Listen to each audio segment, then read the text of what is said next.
یا صاحب الزمان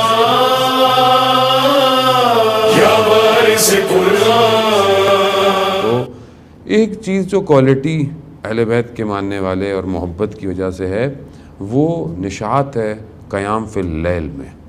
یہ جو خوبی ہے یہ واقعاً ہمارے لیے بہت ضروری ہے۔ میں سمجھتا ہوں جس دور میں ہم زندہ ہیں اس دور میں مشکلات اتنی زیادہ ہیں، فتنے اتنے زیادہ ہیں اور شیطان کی حربے اتنے سٹرونگ ہیں کہ اگر یہ رات کو کھڑے ہونا یعنی قیام فی اللیل یعنی رات کو کھڑے ہونا، کھڑا ہونا یعنی کس کے آگے کھڑا ہونا؟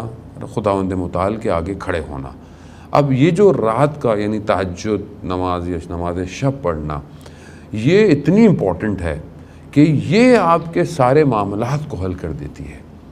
یہ خصوصیت ہے عزیزان محترم۔ اسے آپ ہی نہ سمجھیں صرف علماء نے نماز تہجد پڑھنی ہے یا بوڑھے ہو جائیں گے تو تہجد کی نماز پڑھیں گے، مجبوری ہے بھائی اب تو کچھ ہے نہیں۔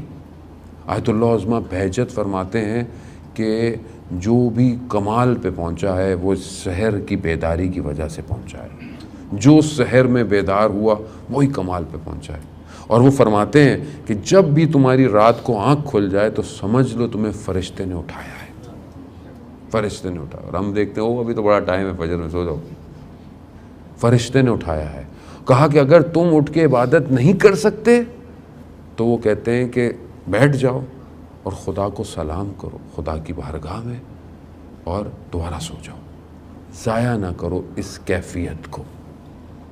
اور یہ جو اہل بیت کی محبت کرنے والے ہیں ان کے لیے وہ شوق سے اٹھتے ہیں، یعنی جب وہ اٹھتے ہیں عبادت میں کھڑے ہوتے ہیں تو ایسا نہیں ہے بس زبردستی اٹھ رہے ہیں یا منہ بنایا ہوا ہے، نہیں، یعنی نشاط ہے، یعنی اپنے اندر اتنی پازیٹیو انرجی ہے اور خوشحالی ہے جیسے کوئی بہت زبردست سی کوئی چیز ملنے والی ہے، یا جیسے کوئی بہت زبردست جگہ پہ آپ کی پسندیدہ جگہ پہ آپ کو کوئی دعوت دے دے کھانے کی تو آپ کیسے خوشی سے جائیں گے۔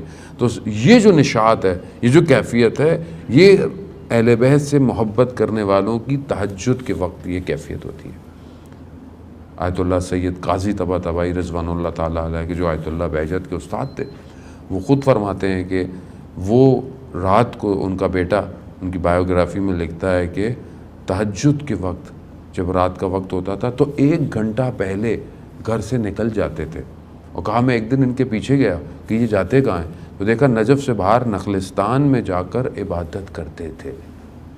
اور ایک دن میں ان کے پیچھے گیا تو مطلب وہ ان کو پتہ چل گیا کہ میں پیچھے پیچھے آ رہا ہوں، ظاہر ہے آیت اللہ غازی جو یہ دعویٰ کرتے ہوں کہ میں وہ سوال جانتا ہوں جو جب امام ظہور کریں گے تو کیے جائیں گے، تو یہ کیسے نہیں پتہ چلتا کہ کوئی میرے پیچھے پیچھے آ رہا ہے۔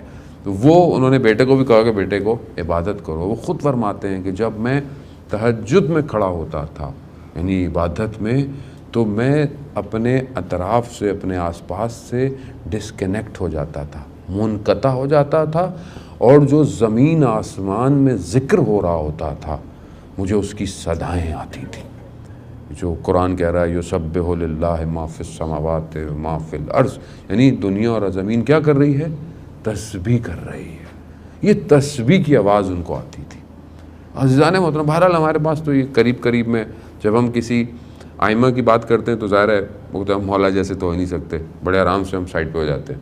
پھر ہم کہتے ہیں کہ بھائی مولا جیسے نہیں ہو سکتے تو ان کے اصحاب جیسے تو وہ بھی نہیں ہو پاتے کیونکہ وہ زمانہ کوئی اور تھا، آج کا زمانہ بڑا ماڈرن ہے۔